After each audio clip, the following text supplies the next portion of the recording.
Well, welcome everyone to the library. We are thrilled to be here today to honor our friend, Dr. Huffard. We want to make sure everyone here knows that while the library is our resource for our faculty and our students, we also really want it to be a resource for our community.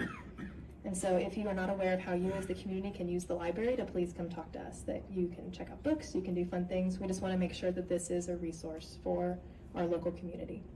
I do want to mention over here on this table in front of my office, we have some note cards. So if you would like to leave a note for Dr. Huffard, we would invite you to go over there and do so over there. We are thrilled to be here, and Dr. Huffard, we are grateful for you. The library is personally, and the school is, and just thank you. Let's ask our Dean and Vice President to stand, and we'll recognize them. Dr. Jim Martin, and Dr. Mark Powell, Dean of the school, who will have parts in the program in just a few minutes. But Dr. Martin, if you would come up and introduce the rest of the program. I just want to say before we start, thank you for coming. And we provided a lot of rain for everyone, and we all got drenched coming in. Thank you so much for being here. This is an important time, and this is being recorded. And I know this means a lot to Everett and Eileen, that just the fact that you're present. So Everett, if you would just come up and thank you. All right, I'm going to say a few things in terms of just introducing Everett, and all of this is being filmed, and it's important that we have this, just a record of this. And then I'm going to ask you a few questions, and he'll respond, and we'll do that for a little bit, and then we'll stop, and Dr. Powell will make a presentation to Dr. Huffard, and then we will enjoy refreshments, I think. Okay.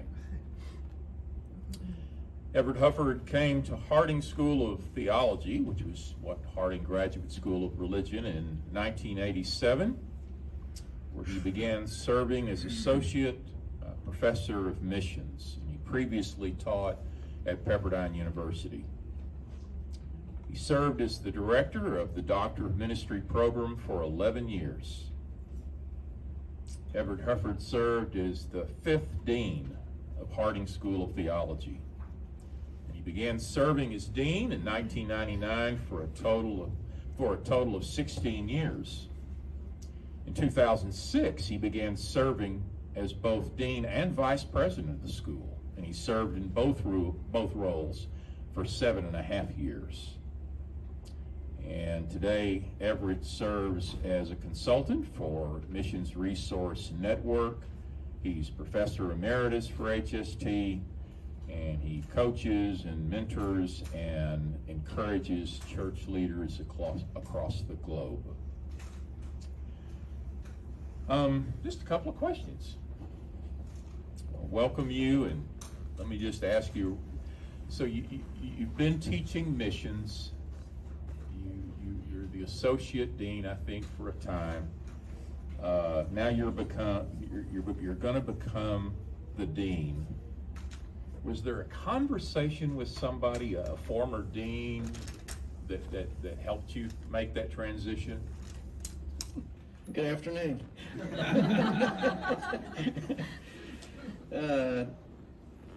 That transition was an interesting transition because twice Dr. Burks, the first time Dr. Burks just showed up at my dorm office across the hall from Mark. I mean, there was a knock on the door, I opened the door, and it was Dr. Burks. And I'm thinking, are you lost? You know, the dean's office is downstairs. Yeah, I didn't know what that was about. He said, no. Well, he said, no, I really have to ask you a question. And at that point, asked if I'd be dean, and I thought about it about 30 minutes, and said, no, I'm not ready. I was really enjoying the D-Min, and I was in ministry and other things, and I just wasn't ready for that. But I said, I will think about it. Said no. Not long after that, next time around, I was asked again. I said no. The third time I was asked, I said no, and Jane Tomlinson got involved. All of you know Jane. So Jane calls Lot, who was the VP at that time, which is interesting because you know that I became VP in the middle of that. I didn't do anything different after I became VP than I did before, other than a few extra trips to Searcy. So she calls Lot, gets Lot over here to have a lunch with me and Jane. And so Jane sorted this out, and I agreed to be dean. So then This is Lot Tucker. Yes, this is Lot Tucker. So then the one comment I got from any of the previous, I talked to Hazlett, talked to Slate, talked to Dr. Flatt, and they all had the same recommendation. Don't even think about moving Jack Lewis from his office. Because he had this office over here where Greg is now. And I did. No, I did move. Everett, you served this school for a long time, for decades. What brought you joy? What brings you joy as you think about the time you served as dean, as vice president, as a professor? A lot of things did. There was 3 decades that I was really involved in kind of the leadership of the school. We came here in 87, so through the 90s and then 2000 to 2009, 2017. I would look at 3 or 4 or 5 things I could list. One is I always enjoyed teaching spiritual leadership. If there was one thing that was my anchor every year, it was spiritual leadership. I think if I had not been teaching that, I'm pretty sure, because that brought joy. I enjoyed teaching, I enjoyed the subject, and it did me a lot of good. It kind of kept my true north through all the mess of minutia and fundraising and all the things you have with administration. So that was the one thing it did. Ministry always brought joy. I've told people this story. About 3 years into being dean, I asked myself one Monday morning, I said, why do I not like this job? I really didn't like, I was doing it because I felt like I was called to do it. It was time for me to step up and, it was my turn kind of thing. I could do administration, but of all my spiritual gifts, that always comes up. It's not the one I enjoy doing the most. So what is it about this I don't like? Well, I had just come in from one of those good weekends where I'm consulting and working with church leaders and preaching. And so sitting there Monday when I realized, oh, I see what it is. This weekend, I got all kind of kudos. That was a great sermon. That was a great Bible class. Man, you really helped our leaders. I couldn't think of one time in 3 years anybody ever came in my office and said, man, Everett, you're a great dean.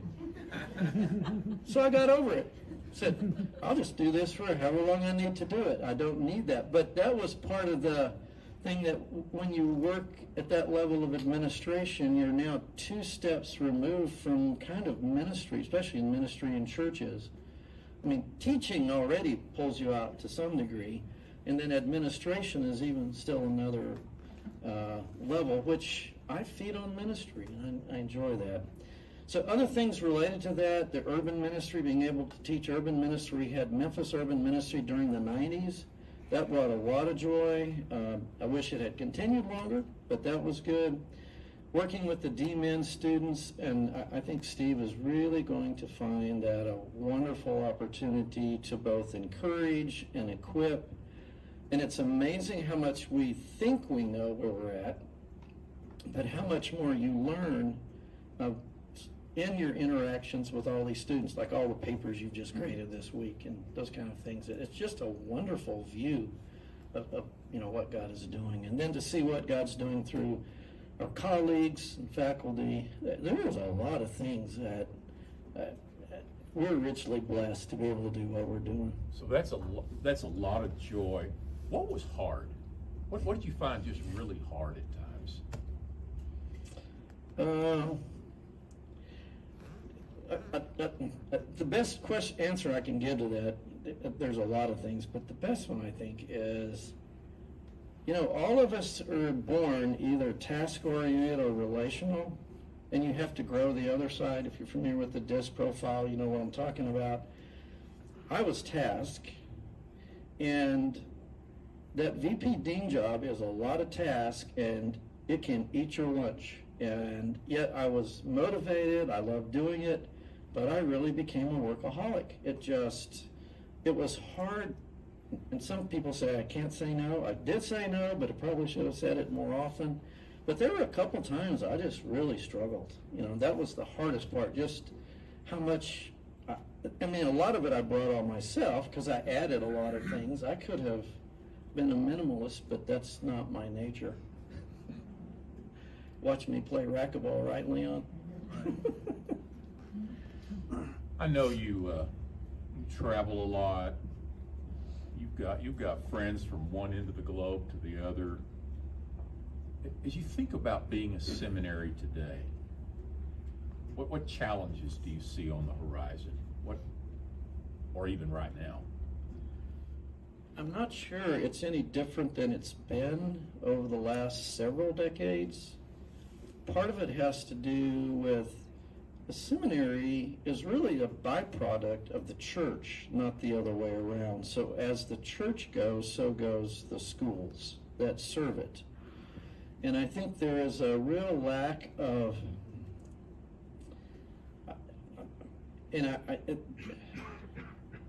to me it's mediocrity. I can't find a better term, just sort of maintenance, status quo. And that mediocrity doesn't lend itself to graduate education, because if any of you know much about this, we have fairly high expectations at the graduate level. And it's really trying to pull the best out of anyone who engages in this enterprise. But it's because we believe the church deserves the best, and it is complex. This is a complex world, and ministry is complex. Theology can be complex. Now, Dr. Powell can make it very simple and understandable, but when you get to it, it's very complex. As a result of that, there's not the hunger to study the Word and theology and ministry that we shouldn't have to even recruit. We should have to turn people away. That to me is what you wish we could have seen over the years, because we're here to serve the church, not ourselves. So I think that's, and we're not the only ones, I think, facing those challenges. It's pretty much a pretty common thing. You alluded to this a while ago. You served as dean for a lot of years, then you became vice president and dean. There's this sense in which you're an academic leader. You're also a business leader. Right. You're having to raise money, and what were the challenges of doing both of those? Maybe to go back to an earlier question, what brought joy is to see how generous people are. Some of you are here in this room, and makes that, we're able to see one of those gifts of the spiritual gifts in Romans 12, the gift of generosity, that there are some incredibly generous people that have made this possible and who we are. In fact, I can think of Sherman, whose parents' names are Sherman Rogers. This edition, about 3 years into being executive director dean, we needed to expand and add 6,000 square feet to the library. On top of, I was still teaching and dean and everything else. But when you have people who share the vision and see the value, it really makes you feel like you're a part of something bigger than yourself, and it is encouraging. I think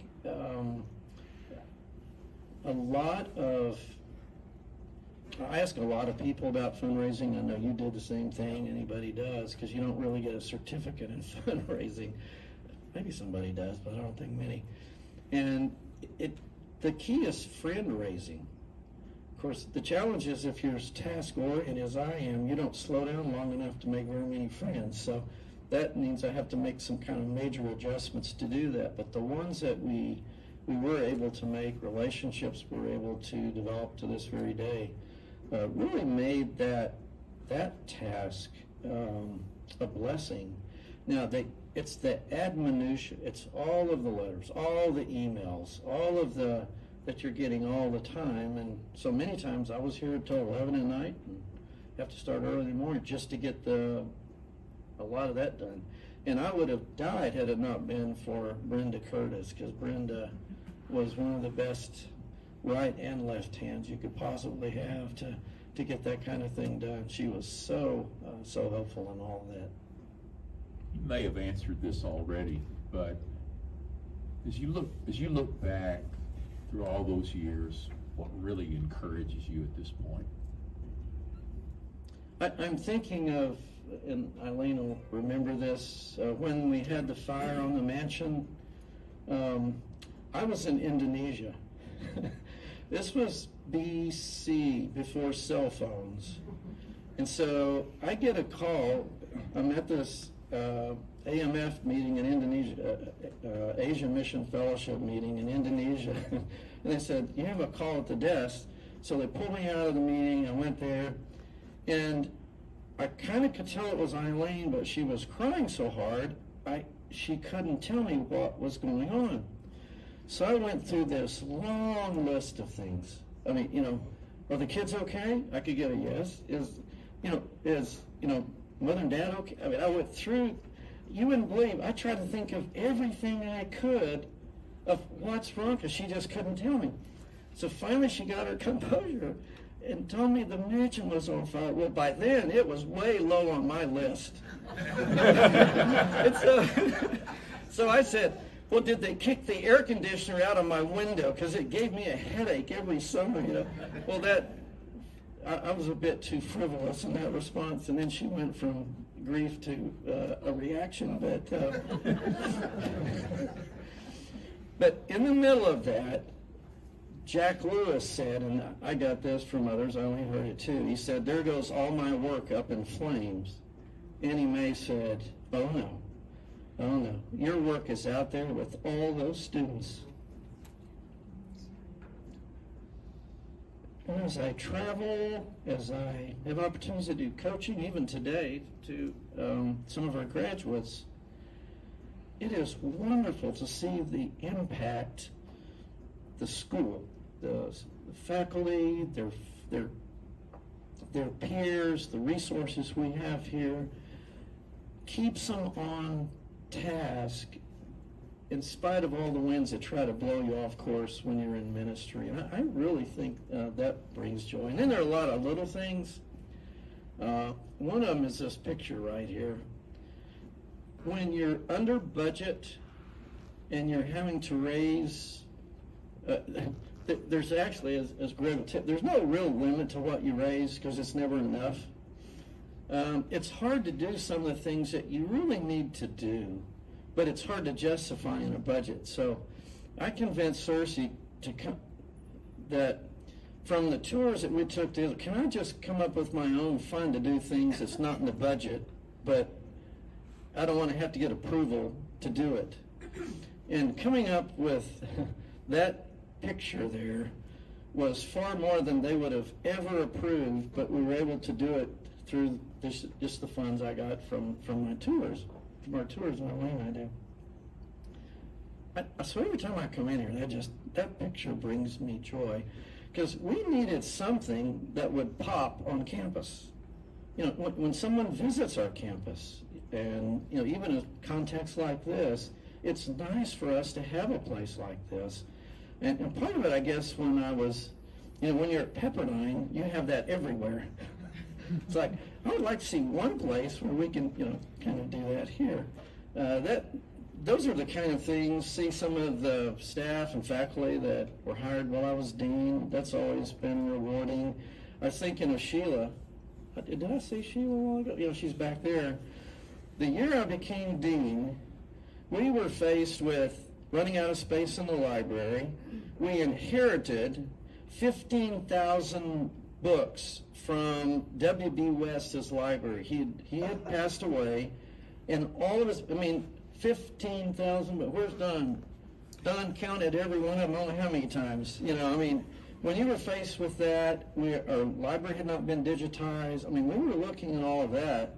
That was a challenge, and so one of the reasons Sheila came on board was that, and then Jack Lewis's brother, Clyde, volunteered 7,000 hours in helping us develop our digital library. And one of the joys I have is it's the only time anybody on this campus ever received an honorary doctorate from Cersei, and we kind of lobbied for that, and that was a great way to honor Clyde. So we like to say, I don't know if we've done it recently, but ever so often in chapel, we like to just remind students, every time you go online, anywhere you are, anywhere in the world, and get access to our library, that took thousands upon thousands of hours of just tediously putting in the information to make that available, so that now we can make a coffee bar out of our catalog.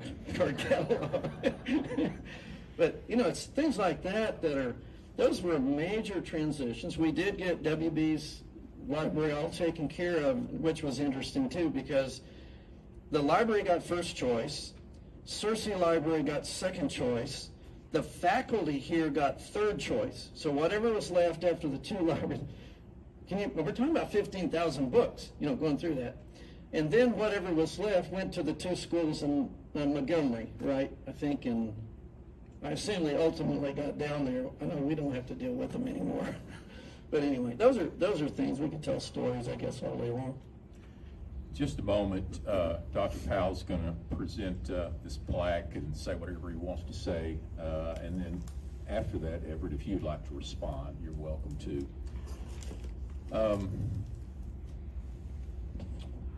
I just want to say to you on behalf of the school that we're all building on a foundation that you helped lay and others before you. And Dr. Black followed you and did a great job. And Dr. Powell has followed Dr. Black, and he's doing a great job. 8 years ago, when I came here, I preached in Waco at a church for 20 years. You see a lot in 20 years, don't you? And when years later, I look back at that time, and of course I can see things I'd do different. I don't know. I can kind of pick at that. I did the best I could. You did the best you could. You served well. And we build on what you laid and others before you. And we thank you for that.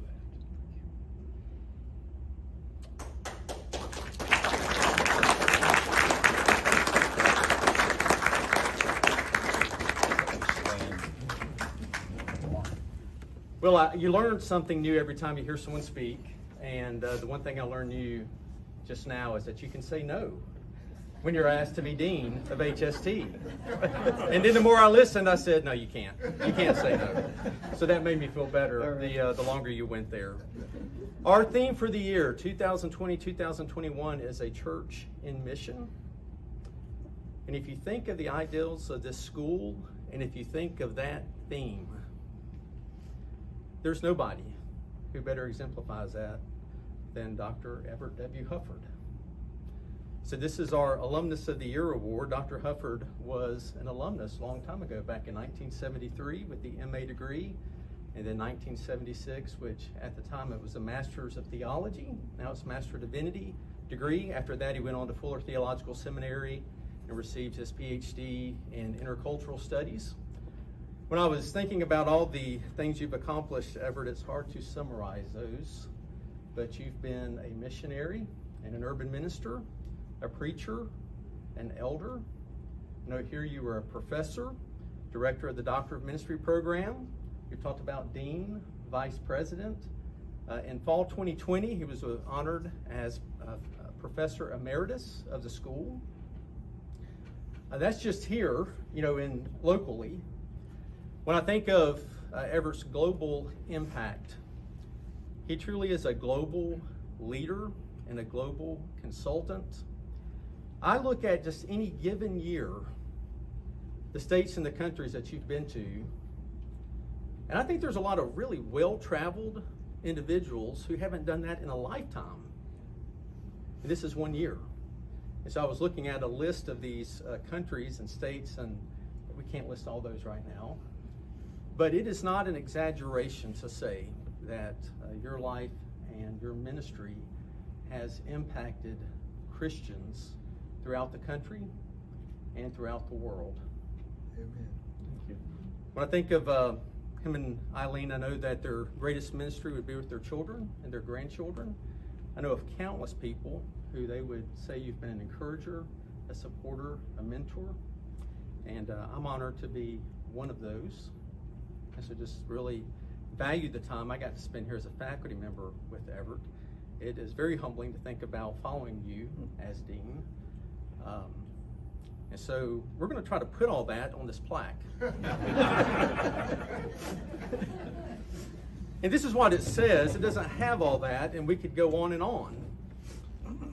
But it says the HST Alumni Association presents the 2021 Alumnus of the Year Award to Dr. Everett W. Huffard for godly influence on countless Christians, lifelong emphasis on church and mission, spiritual wisdom and leadership, and tireless support of HST over 6 decades as student, teacher, dean, and friend. So I hope you'll join me in congratulating Dr. Huffard on this.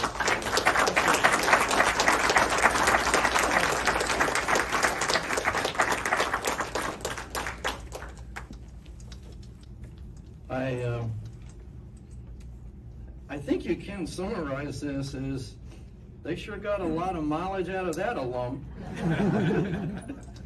That might be the best way to summarize it.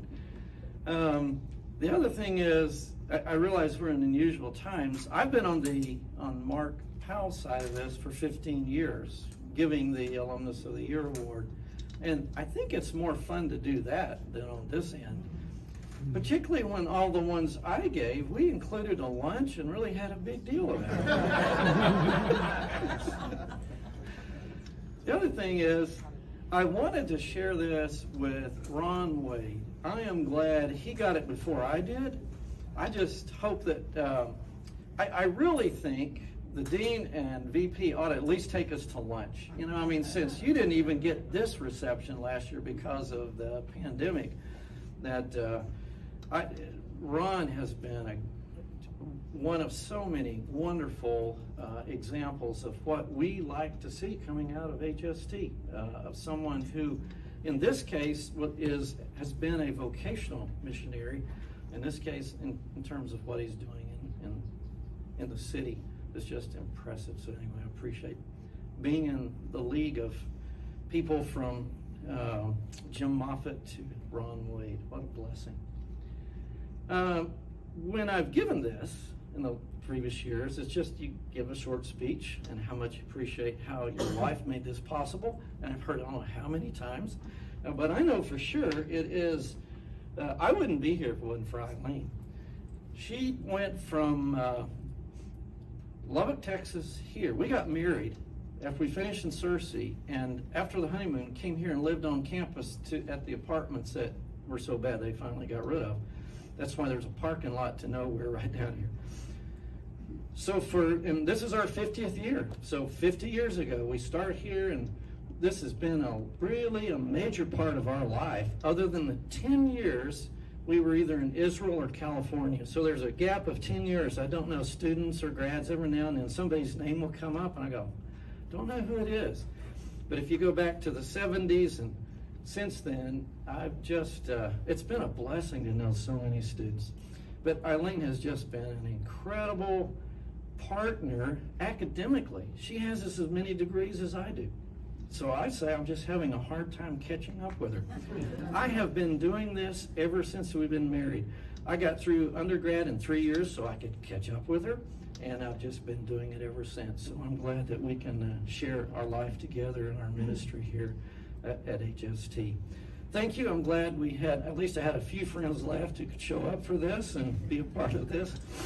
For those who aren't here, I hope what you hear in just lives that are touched through HST, that you will continue as an alum to represent the goals and the mission of HST and make a difference in the world that we live in, because it is here for a mission and for a purpose that WB West started. I wouldn't have been here had it not been for WB calling me, I don't know how many times when I was in Searcy as a senior, because I didn't think I needed graduate education. I was a missionary kid, had everything I need, nothing here helped me at that time, Harding was anything but cross-cultural, and it was not helping me grow where I wanted to grow. So I couldn't imagine doing more of it over here.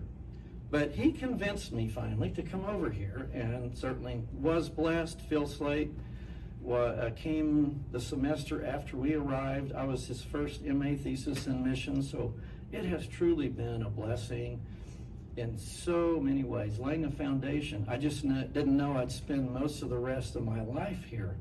And that is a humorous thing too. Had a good friend, Eileen's heard me tell this story many times. There was a pool table down here, and we played pool most mornings while our wives taught school to support us at HST. And then they also, Eileen was working on her degree at University of Memphis. We had this discussion, and his dream, and he had it all figured out, that he could get through school, get through his PhD in Old Testament, and take Jack Lewis's place. That was his dream job, was to take Jack Lewis's place. And he could tell us, I don't know how many conversations I said, why would anyone want to spend their life at this building and at this place? You need to get out there in the real world, and you need to get out there and serve in the real world. And I was just pushing back all the time. Go to 1986, I get a call from Harold Hazlip asking if I'd come back here and teach. And I'm thinking, oh my, what would my friend ever say if I end up here teaching and then to be able to do this, because that was his dream job. The lesson from that we share with a lot of students who would really like to come back here and be any one of the faculty is many of the faculty did not have this as their dream job. Alan Black did. It was clearly his dream job. He was still hardly graduated from undergrad when he was hired here. But for most of us, we were diverted. We were diverted. There was that sense of calling that wasn't exactly what we had always wanted to do. And I think the lesson is a real alumnus of HST will go wherever the Lord calls him or her to serve with the best of their abilities. Thank you for this honor.